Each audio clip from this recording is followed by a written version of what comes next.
বাপ কেউ ছাড়ে না, কিন্তু সবাইকে বরবাদ করে দেয়। পুরাই আগুন, বরবাদ বরবাদ। Amazing, mind blowing. ভাই অস্থির অস্থির, মানে একদম বাংলাদেশের ইতিহাসে সেরা, এর উপর আর কোনো অভিনয় না। শাকিব খানের ফ্যান হয়ে গেছে ভাই। আনকমন আনকমন পুরো আনকমন। বাংলাদেশের ছবি মানে কল্পনা কল্পনা। তামিল ফেল অনেক ভালো ছিল। ভাই কথা বললেন না, অনেক সুন্দর ছবি হয়েছে, অনেক সুন্দর।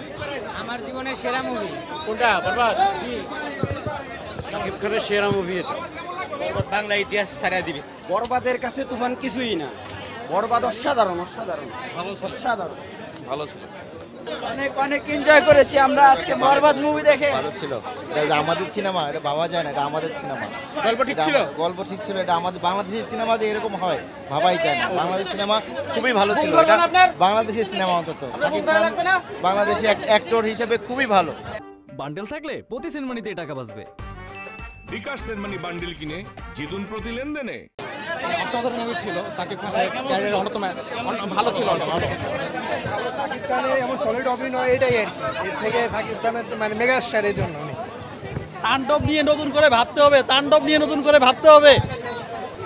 সাকিব খানের লাস্ট মোমেন্ট আপু কেমন লাগছে?